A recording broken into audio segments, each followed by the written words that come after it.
இந்த படத்தோட ஸ்கிரிப்ட் கேட்கும்போது இது ஷோர் ஷாட் ஹிட்ங்கிறது எங்களுக்கு எல்லாருக்குமே தெரிஞ்சிச்சு. ஏன்னா அப்போ வந்து ஜிவிஎம் சாருக்கு அப்ரோச் பண்ணிட்டு இருந்தோம்.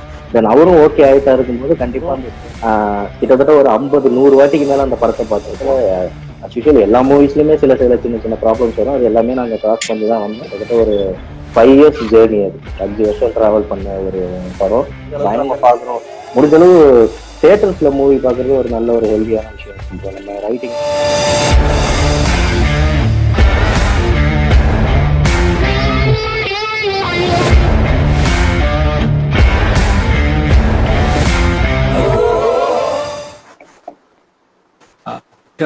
நம்ம அங்கிருந்து அப்படியே ஷிஃப்ட் பண்ணி கண்ணும் கண்ணும் கொள்ளையடித்தலுக்கு போகலாம். ஸோ அதுவும் வந்து பாத்தீங்கன்னா ஒரு அவுட்ஸ்டாண்டிங் சக்சஸ். அதுக்கு முன்னாடி அதை பத்தின அவ்வளவு பேச்சு கிடையாது. அது லிட்டலா வந்து பாத்தீங்கன்னா ஒரு இன்டர்நெட் வந்ததுக்கு அப்புறம் வேர்ட் ஆஃப் மவுத் மார்க்கெட்டிங்ல பெருசாகி அதுக்கப்புறம் பெருசா அச்சீவ் பண்ண ஒரு படம்.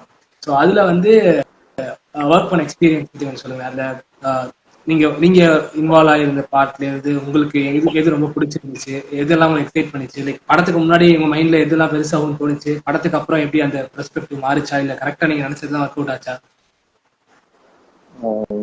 ஃபர்ஸ்ட் ஆஃப் ஆல் இந்த படத்தோட ஸ்கிரிப்ட் கேட்கும்போது இது ஷோர் ஷாட் ஹிட்ங்கிறது எங்களுக்கு எல்லாருக்குமே தெரிஞ்சிச்சு. அத்தனை பேருமே பயங்கர கான்ஃபிடென்டா இருந்தோம் அந்த ஸ்டோரி மேல. ஸோ அப்போ வந்து துல்கர் சார் வந்து உள்ள வந்துட்டார். ஸோ அவர் தான் பண்ண போறாரு அப்படிங்கிற மாதிரி ஒரு விஷயம் போயிட்டு இருந்துச்சு. தென் அப்போ வந்து ஜிவிஎம் சாருக்கு அப்ரோச் பண்ணிட்டு இருந்தோம். தென் அவரும் ஓகே ஆயிட்டா இருக்கும்போது கண்டிப்பா அந்த ஸ்டோரி ஒரு நல்ல ஒரு ஒரு பெரிய ஹிட் கொடுக்க போற ஒரு மூவி தாங்கிறது எங்களுக்கு அப்பவே ஒரு கான்ஃபிடன்ஸ் கிரியேட் ஆச்சு. ஸோ ஆஸ் யூஷுவல் ரைட்டிங்ல உள்ள விஷயங்கள் எல்லாமே ஷூட்டிங் ஸ்பாட்ல கரெக்டா பிளான் பண்ண மாதிரியே பில்ட் ஆகி ஒன்னு வர ஆரம்பிச்சிச்சு. இன்ட்ரோ பிளாஸ்ட் அது எல்லாருக்குமே தெரிஞ்சிச்சு. ஸ்கிரிப்டா படிக்கும் போதும் தெரிஞ்சிச்சு, எடிட்டிங் டேபிள் உட்காரும் போதும் தெரிஞ்சிச்சு, மியூசிக் அவுட்டா பார்க்கும் போதும் தெரிஞ்சிச்சு. ஸோ எல்லாமே இப்போ கியூப்ல ஒவ்வொரு வாட்டியும் படம் பார்க்கும் போதும் கிட்டத்தட்ட ஒரு 50-100 வாட்டிக்கு மேல அந்த படத்தை பார்த்திருப்போம். அப்படி இருக்கும்போது அந்த இன்ட்ரோ பிளாக் வரும்போது பயங்கர ஒரு எக்ஸைட்மெண்டா இருக்கும். அந்த இன்ட்ரோ பிளாக் நம்ம பார்க்க போறோம் அப்படிங்கிறது. ஸோ கியூப்ல படம் பார்க்கும்போது ஆப்பரேட்டரும் எங்க கூட தான் உட்காந்து படம் பார்த்துட்டு இருக்காரு. ஸோ அவர் பயங்கரமா அந்த இன்ட்ரோ பிளாக் எல்லாம் என்ஜாய் பண்ணுவார். இன்ட்ரோ பிளாக் என்ஜாய் பண்ணுவாரு. ஸோ கிளைமேக்ஸ் அந்த கௌதம் சார் போர்ஷனையும் என்ஜாய் பண்ணுவார். ஸோ அப்பவே தெரிஞ்சு போச்சு இந்த படம் கண்டிப்பா ஒரு பெரிய ஹிட் அடிக்க போற ஒரு மூவி தான் அப்படிங்கிறது. ஸோ எல்லாருமே பயங்கர ஒரு கான்ஃபிடென்டா இருந்தோம். அது நினைச்ச மாதிரியே எல்லா விஷயமே நடந்துச்சு அந்த படத்துல. அஸ்யூஷுவல் எல்லா மூவிஸ்லயுமே சில சில சின்ன சின்ன ப்ராப்ளம்ஸ் வரும். அது எல்லாமே நாங்கள் கிராஸ் பண்ணி தான் வந்தோம். ஸோ வந்ததுக்கு அப்புறம் அதுக்கான ஒரு ரெகக்னேஷன் பேசிக் கிடைச்சிச்சுன்னு தான் சொல்லணும். அது அந்த படத்தை பத்தி அவர் நிறைய பேசியிருப்பாரு. எல்லாமே உங்களுக்கு தெரிஞ்சிருக்கும். மற்றபடி எதுவும் ஸ்பெஷலா நான் சொல்றதுக்கு இல்லை. இதுதான் ஆசை.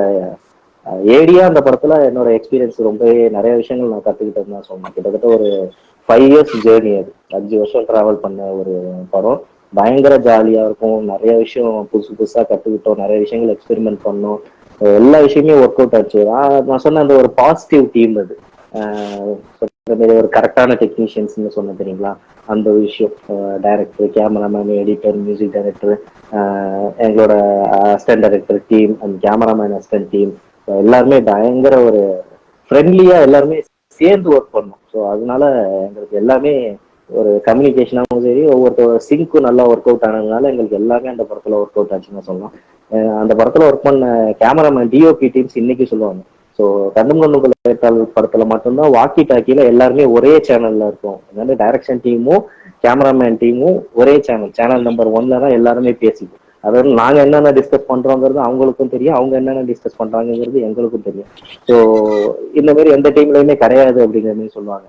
ஸோ எங்களோட ப்ளஸ் பாயிண்ட் அதுதான் சொல்லுவாங்க. அந்த ஓவரால் டீமே ஒரு ஒரு பாசிட்டிவ் வைப்ல இருந்து பண்ணதுனாலதான் அந்த படம் வந்து இந்த 5 வருஷம் டிராவலுங்கிறது ஒரு பெரிய ஒரு கஷ்டமாவே தெரியல. கண்டிப்பா நம்ம படம் வந்து ப்ரீ ப்ரொடக்ஷன் 3 மாசம், ப்ரொடக்ஷன் வந்து ஒரு ஷூட்டிங் வந்து ஒரு 90 டேஸ் ஒரு 100 டேஸ் எடுத்துட்டு இன்னொரு 3 மாசத்துல ரிலீஸ் ஆகுதுங்கிறது வேற. இது மாதிரி ஒரு லாங்கர் ஜேர்னி இருக்கிறப்போ கண்டிப்பா நிறைய பேர் டிமோட்டிவேட் ஆகிறதுக்கு வாய்ப்பு இருக்கு. நடுவுல நிறைய பேருக்கு வந்து நிறைய சோகங்கள் வர வாய்ப்பு இருக்கு. ரொம்ப ஹேண்டில் ஆகி எல்லாரும் அந்த பாசிட்டிவிட்டியோட ஒர்க் பண்றாங்கன்றதே ஒரு பெரிய விஷயம். அதுதான் ஐ திங்க் அந்த ரிசல்ட்டுக்கு இல்லை கண்டிப்பா நினைக்கிறேன். இல்ல, அது எங்களுக்கு அந்த ஒரு கான்பிடன்ஸ் இருந்துச்சு. எப்போ வந்தாலுமே இந்த ஒரு படம் கன்ஃபார்ம் ஹிட்ங்கிறது எங்களுக்கு தெரிஞ்சிச்சு. ஸோ அதனால ஒரு நல்ல ப்ராஜெக்டுக்காக எத்தனை நாள் ஆனாலும் வெயிட் பண்ணலாம் அப்படிங்கிற ஒரு ஜோன்ல தான் எல்லாருமே வெயிட் பண்ணோம். நான் இல்லை, அந்த டீம்ல இருந்து எல்லாருமே, பேசிக்கர்லேருந்து கேமராமேன் டீம்ல இருந்து அந்த படத்துல டோட்டல் டெக்னீஷியன்ஸ் எல்லாருமே பயங்கர ஒரு கான்பிடென்ட்டா இருந்தாங்க. அந்த படம் கண்டிப்பா ரிலீஸ் ஆச்சுன்னா எல்லாருக்குமே ஒரு நல்ல ஒரு பிரேக் கிடைக்கும் அப்படிங்கிற ஒரு கான்ஃபிடென்ட் இருந்துச்சு. ஸோ அது நினைச்ச மாதிரியே எல்லாருக்குமே கிடைச்சிச்சு படத்தோட ரிலீஸ். நிச்சயமா நிச்சயமா. அண்ட் கண்ணு கண்ணு குழந்தை வந்து ஒரு ஸ்பெஷலான ஃபிலிம். ஏன்னா அதுக்கு அந்த டெம்ப்ளேட் வந்து ரொம்ப புதுசு. கண்டிப்பா படத்துல வந்து 2 முக்கியமான ட்விஸ்ட் இருந்தாங்க. அந்த டெம்ப்ளேட் வந்து அதுக்கு முன்னாடி எங்கேயுமே இல்லை. அந்த டைட்டில் ரொம்ப ஆப்டான ஒரு டைட்டில். அது அப்படி ரிசீவே பண்ணிருக்க மாட்டாங்க. ஏன்னா அது ஒரு பாட்டு தான், எல்லாருமே வந்து அது ஒரு ரொமான்டிசைஸ் பண்ற ஒரு இதுலதான் இருந்துச்சு. அது கண்டிப்பா ஒரு அன்எக்ஸ்பெக்டட் இதை வந்து ரிவீல் பண்ணி விட்டுச்சு படம் ரிலீஸ் ஆனதுக்கு. ஸோ அந்த டைட்டில் அதுக்கப்புறம் படம் பார்த்துட்டு அந்த டைட்டில் யோசிச்சு பார்த்தா ரொம்ப ஆப்டா ஃபீல் ஆகும். ஆமா ஆமா. ஸோ எஸ், அதான் நீங்க சொன்ன மாதிரி அந்த மூவிக்கான எக்ஸ்பெக்டேஷன் ரொம்ப கம்மியா தான் இருந்துச்சு. ஸோ மவுத் டாக் தான். ஸோ ரிலீஸ்க்கு அப்புறம் கொஞ்சம் கொஞ்சம் கொஞ்சமா அந்த படத்தோட ஒரு குரோத் வந்து எங்களால பார்க்க முடிஞ்சிச்சு. ஒரு நல்ல படம் எப்படி இருந்தாலும் சரி, எத்தனை நாள் ஆனாலும் சரி, அது கண்டிப்பா ஒரு ஹிட் அடிக்கும் அப்படிங்கிறது எல்லாருமே தெரிஞ்சுக்கிட்டோம். நிச்சயமா. ஸோ அங்கிருந்து ஆரம்பிச்சு உங்களோட ஜேர்னியோட அடுத்த ஃபேஸ் ப்ராபப்ளி உங்களோட லாஸ்ட் 1 or 2 கொஸ்டின்ஸ் இது இருக்கும்னு நினைக்கிறேன். ஸோ அங்கிருந்து நீங்க பண்ணீங்க, கண்ணும் கண்ணும் கொள்ளையடித்தால் பண்ணீங்க, அதுக்கப்புறம் ஒரு ஓப்பன் த பாட்டில் பண்ணீங்க. இப்போ அடுத்து வந்து ஃபீச்சர் ஃபிலிம்ஸ்க்காக ஒர்க் பண்ணிட்டு இருக்கீங்கன்னு எனக்கு தெரியும். ஸோ அந்த ஜேர்னி எப்படி இருக்கு, அதுல இருக்கிற ஸ்ட்ரகிள்ஸ் என்ன, ஸோ அங்க வந்து நீங்க ஃபேஸ் பண்ணக்கூடிய ப்ராப்ளம்ஸ், அதுல இருந்து நீங்க எப்படி அதுக்கான சொல்யூஷன்ஸ் எப்படி நீங்க ஃபைண்ட் அவுட் பண்ணிட்டு இருக்கீங்க? அந்த ஜேர்னி இப்பதான் ஸ்டார்ட் பண்ணியிருக்கேன். ஸோ அதுக்கான எக்ஸ்பீரியன்ஸ் சொல்ற அளவுக்கு இப்போ அந்த அளவுக்கு எனக்கு இது எக்ஸ்பீரியன்ஸ் கிடையாதுன்னு. ஸோ அதுக்கான ப்ராசஸ் போயிட்டு இருக்கு. ஸோ கூடிய சீக்கிரமே ஸ்டார்ட் அப் ஆயிடும் தான் நினைச்சிட்டு இருக்கோம். ஸோ எல்லாருமே ட்ரை பண்ண மாதிரி, நான் ஸ்பெஷலானு சொல்ல வரல, எல்லா அசிஸ்டன்ட் டைரக்டர்ஸுமே இப்போ அதுக்காக தான் போராடிட்டு இருக்காங்க. ஸோ அதில் நானும் ஒருத்தராக ட்ரை பண்ணிட்டு இருக்கேன். என்னைக்காச்சும் ஒரு நாள் நடக்கும் அப்படிங்கிற அதுக்காக வெயிட்டிங் பண்ணுறேன். நிச்சயமா கண்டிப்பா நடக்கும். இந்த மீன் வயல் நான் வந்து ஒப்பன் த பாட்டில் மாதிரி நிறைய ஷார்ட் ஃபிலிம்ஸும் பார்க்கணும்னு ஆசைப்படுறோம். கண்டிப்பா ஃபீச்சர் ஃபிலிமா வந்துச்சுன்னா ரொம்ப ஹாப்பியா இருக்கும். தியேட்டர்ல உங்க பேரை பார்த்து டைரக்டட் பை ஷவன் ஜே கார்த்திக்னு வருது வந்து எங்களுக்கும் ரொம்ப பெரிய ட்ரீம் தான். அதை பார்க்கணும்னு ரொம்ப ஆசையா தான் இருக்கு. பட் அட்லீஸ்ட் வந்து உங்களுக்கு அடிக்கடி அந்த ஷார்ட் ஃபிலிம்ஸ் ஏதாச்சும் நாங்கள் பார்க்கணும்னு நினைக்கிறோம். ஸோ கண்டிப்பா வந்து அப்பப்போ ஏதாச்சும் உங்களுக்கு இன்ட்ரெஸ்டிங்கான ஐடியாஸ் வரப்போ கொடுத்துட்டே இருங்க எங்களுக்கு. கண்டிப்பா கண்டிப்பா. அண்ட் வித் தட் ஒரு கொஸ்டின் வந்து ராம் அப்படின்னு ஒருத்தர் கேட்டிருந்தாரு. அவரும் ஒரு கண்டஸ்டன்ட் தான், உங்களுக்கு ஞாபகம் இருக்குமான்னு தெரியல. பட் அந்த இதுக்கு வந்திருந்தாரு, ஒரு ஸ்கிரீனிங்காக வந்திருந்தாரு. வந்து ஃபீச்சர் ஃபிலிம் மாதிரி இருக்கேற்ற குவாலிட்டி அப்படின்ட்டு. இப்போ அவர் இருக்காரான்னு தெரியல இங்க. பட் ஸ்டில் நான் அந்த கொஸ்டின் வந்து அது ஆல்ரெடி ஆன்சர் பண்ணியிருக்கோம். ஸோ ஃபுல் வீடியோ பார்த்தீங்கன்னா தெரியும். ஸோ அவருடைய ஃபுல் நரேட்டிவ் வந்து இப்போ around the technician team and அவங்களுடைய இன்வால்மெண்ட் அண்ட் அவங்க அந்த ஒர்க் எப்படி பண்ணாங்க, பிளஸ் ஆல்சோ அவங்களுடைய special SFX and post production பண்ணது வந்து ரொம்ப பெரிய பெரிய இடத்துல இருந்து பண்ணதுனாலையும் சரி, அவங்களோட பெரிய இடங்கிறத தாண்டி அவங்களோட குவாலிட்டினால தான் அந்த அவுட்புட் அப்படி இருக்குன்னு அவர் சொல்லியிருந்தாரு. That is there in the first part of the video in detail. Yes bro, so final words to the audience and any aspiring film maker, உங்களோட எக்ஸ்பீரியன்ஸ் இது 1 or 2 words to anybody who wants to do film. அவங்களுக்கு சொல்ற அளவுக்கு நம்ம வந்து அந்த அளவுக்கு ஒரு ரீச் இல்லை. என்னோட எக்ஸ்பீரியன்ஸா சொல்லணும்னா, நம்ம மூவிஸ் எந்த அளவுக்கு நம்ம பாக்குறோம், முடிஞ்ச அளவு தியேட்டர்ஸ்ல மூவி பாக்குறது ஒரு நல்ல ஒரு ஹெல்தியான விஷயம். இப்போ நம்ம ரைட்டிங்காகவும் சரி, மேக்கிங்காகவும் சரி, எந்தெந்த விஷயங்கள் எப்படி ஒர்க் அவுட் ஆகுது அப்படிங்கிற ஒரு விஷயம் நம்ம தியேட்டர்ல பார்த்தா மட்டும்தான் நம்மளால தெரிஞ்சுக்க முடியும். ஸோ நம்ம ஓடிடிலயோ டிவிலயோ பாக்குறதுனால தெரியாது. இன்னொரு விஷயம், நம்ம மூவி பாக்குற விதம், நம்ம ரிவ்யூவரா பார்க்காம ஒரு ஆடியன்ஸா நம்ம எல்லா மூவியும் பார்க்க ஆரம்பிச்சோம்னாலே நம்ம ஒரு நல்ல ஒரு கிரியேட்டிவ் ப்ராசஸ் நமக்கு கிடைக்கும்னு தான் நான் நம்புறேன். ஏன்னா இப்போ எல்லாருமே ரிவ்யூவர்ஸ் ஆகிட்டாங்க. என்ன சொல்றது, ஒரு தியேட்டர்ல ஒரு 100 பேர் படம் பார்க்குறோம்னா ஒரு 80 பேர் ரிவ்யூவரெல்லாம் இருக்காங்க. என்னன்னா அந்த படத்துல என்ன தப்பு இருக்கு, என்ன குறை இருக்கு, அதை நம்ம ஒரு 4 பேர்ட்ட போய் சொல்லும் போது அவங்க நம்ம பாராட்டுவாங்க, நம்மள ஒரு ஜீனியஸா நினைப்பாங்க.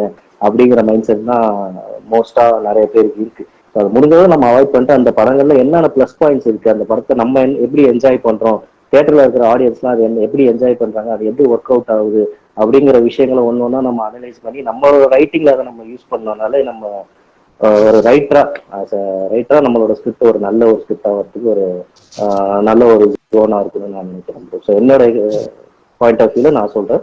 ஸோ அதுக்கான ரீசன் என்னவா கூட இருக்கலாம், நான் சொல்றது தப்பா கூட இருக்கலாம். அதுதான் ப்ரோ. நிச்சயமா இங்க கிரிஷ் ஸ்ரீகாந்த் எட்வின் ஒருத்தர் வந்து apart from direction he is an amazing artist எஃப்ஒய்ஐன்னு போட்டிருக்காரு. ஸோ மேபி அதை பத்தி ஏதாவது சொல்லணும்னு இருக்கீங்க?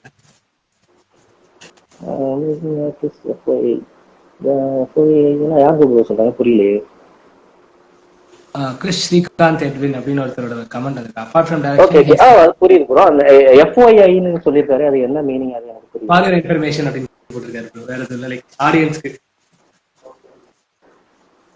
லைக் அது சும்மா சொல்றாரு, லைக் உங்களோட ஆர்டிஸ்ட்னு சொல்றாரு. சோ நடிக்கிறது ஏதாவது பார்க்க முடியுமா உங்களுக்கு? அது ஓ என்னையா ப்ரோ, டைரக்ஷன் சொன்னாலே கல்ல கொண்டு அடிக்கிறாங்க, இதெல்லாம் ஆக்டிங். நமக்கு என்ன வருமோ அதை பண்ணாலே போதும். நீங்க அப்படி சொல்றீங்க, பட் நான் வந்து உங்களோட ஹம்பிள்னஸை பார்த்து ரொம்ப வியந்து போனேன். நான் வந்து ஒரு போஸ்டர் டிசைன் பண்ணி அதுல டேலண்டட் டேரக்டர் அண்ட் ஸ்டோரி டெல்லர்னு சொல்றாங்க, டேலண்டட தூக்கிடுங்க ப்ரோ அப்படின்னு சொல்றீங்க. பட் உண்மை வந்து அதுதான், நீங்க டேலண்டட் தான் அண்ட் கண்டிப்பா பெரிய ஸ்டேஜஸ் உங்களுக்கு வெயிட் பண்ணிட்டு இருக்கு ப்ரோ. ஸோ உங்களோட சக்ஸஸை பார்க்கறதுக்கு நான் ரொம்ப ஆவலா இருக்கும். So thank you so much for joining. And நான் ஒரு சின்ன எண்ட் நோட் போட்டீங்க சொல்லிக்குவா ப்ரோ இந்த லைவோட எண்ட்ல. சொல்லுங்க சொல்லுங்க. ஸோ யுஎன்எஸ்எஃப்எஸ் வந்து ஒரு 6 மாசமா ஷட் டவுனா இருந்துச்சு. எங்களால ஒர்க் பண்ண முடியல, ஒரு சம் பர்சனல் அண்ட் டெக்னிக்கல் ரீசன்ஸ்னால எங்களால் பெருசாக இன்வால்வ் ஆக முடியல எதுலையும். ஸோ நாங்கள் ஜென்ரலாக 4 மந்த்ஸ் ஆர் 6 மந்த்ஸ்க்கு ஒரு தடவை கண்டக்ட் பண்ணிட்டு ஷார்ட் ஃபிலிம் கான்டெஸ்ட் எங்களால் கண்டக்ட் பண்ண முடியாமல் போயிடுச்சு கடைசி ஒரு 4-5 மாசத்துல. ஸோ இப்போ எல்லாம் கேட்டுருக்கீங்க அடுத்த ஷார்ட் ஃபிலிம் ஃபெஸ்டிவல் எப்போன்ட்டு. ஸோ நாங்கள் இப்போ உடனே ஆரம்பிச்சா எங்களால் எந்த அளவுக்கு ஜஸ்டிஸ் பண்ண முடியும் தெரியல. ஸோ இன்னும் ஒரு 2 மந்த்ஸ்க்கு இந்த செஷன்ஸ் ப்ளஸ் அதர் மீடியம்ஸ் மூலமா ஃபிலிம் மேக்கிங் என்ன சப்போர்ட் கொடுத்தா பண்ண ஆரம்பிக்கிறோம். அண்ட் ஷார்ட் ஃபிலிமுக்கு நம்ம கான்டெஸ்ட் வந்து கண்டிப்பாக ஒரு 2 மந்த்ஸ்ல அடுத்த கான்டெஸ்ட் ஆரம்பிக்கும். ஸோ அப்போ வந்து will start taking entries and இனிமேல் வருஷத்துக்கு ஒரு கான்டெஸ்ட் வைக்கலாம், இன்னும் நல்லா பெருசா ப்ராப்பரா அந்த கான்டெஸ்ட் எடுத்துட்டு போகணுங்கிற கோலோட ஒர்க் பண்ணிட்டு இருக்கோம். ஸோ அதுதான் ரீசன். அண்ட் இது சொன்னதுக்கு அப்புறம் வந்து இல்லை நான் வரேன் திருப்பி இந்த லைவ் நம்ம ஸ்டார்ட் பண்ணலாம் அப்படின்னு சொல்லி எனக்கு அந்த சான்ஸை கொடுத்த ஷ்ரவன் ப்ரோக்கு ரொம்ப ரொம்ப தேங்க்ஸ். ஸோ அவர் மூலியமா இந்த செகண்ட் ஜேர்னி திருப்பி ஸ்டார்ட் ஆயிருக்கு. ஸோ யுஎன்எஸ்எஃப்எஸ் சப்போர்ட் பண்றதுக்கு ரொம்ப தேங்க்ஸ் எல்லாருக்கும். அண்ட் ஷ்ரவன் ப்ரோக்கு கண்டிப்பா ஸ்பெஷல் தேங்க்ஸ் ப்ரோ. அண்ட் உங்களோட அடுத்த கட்ட நாங்க தான் ப்ரோ நாங்க எல்லாரும் தான் உங்களுக்கு தேங்க்ஸ் பண்ணோம். ஏன்னா உண்மையை சொல்லணும்னா இப்போ மூவிஸ் என்கரேஜ் பண்றதுக்கு நிறைய பிளாட்ஃபார்ம்ஸ் இருக்கு, நிறைய விஷயங்கள் இப்போ இருக்கு. ஸோ இந்த ஷார்ட் ஃபிலிம் பண்றவங்களையும் ஷார்ட் ஃபிலிம் பண்ற டேரக்டர்ஸ் அதில் உள்ள ஆர்டிஸ்ட் அந்த டீம் என்கரேஜ் பண்றதுக்கான டீம் ரொம்ப கம்மி தான். ஸோ அதனால என்ன யூஸ், ஸோ அதனால என்ன நம்ம இன்கம் பார்க்கலாம் அப்படிங்கிற விஷயங்களை தாண்டின ஒரு விஷயம் தான். ஒன்னு ஒன்லி டேலண்ட்டை மட்டுமே அப்ரூவ் என்கரேஜ் பண்ற ஒரு விஷயமா தான் நீங்க பண்ணிட்டு இருக்கீங்க. ஸோ மொத்தமாக அதுக்கு எல்லாருமே தேங்க் பண்ணுவோம். இந்த கருத்தூர் வந்துட்டே நிறைய நம்ம டிஸ்கஸ் பண்ணியிருந்தோம். ஸோ இந்த விஷயத்த விட்டுறதுக்கு கண்டிப்பா எல்லாருக்குமே சப்போர்ட் பண்ணுங்க. ஸோ ஒவ்வொருத்தரும் இது மூலியமா அடுத்தடுத்த ஸ்டெப் போறாங்க அப்படின்னாக்கா அது கண்டிப்பா அது உங்களோட ஒரு புஷா தான் இருக்கும். அதுக்கு நான் எல்லாரும் சார்பாகவும் நான் நன்றி சொல்லிக்கிறேன் உங்களுக்கு. Thank you so much bro and உங்களுக்கும் all the best. So UNSFS you grow we grow. So நீங்கள் என்ன வளர்றப்ப தான் நாங்கள் வளர முடியும். ஸோ வளர்ச்சி பார்க்கறதுக்கு ரொம்ப ஆவலாக இருக்கும். Thank you so much. Done, bro. Thank you, bro. Thank you so much, bro.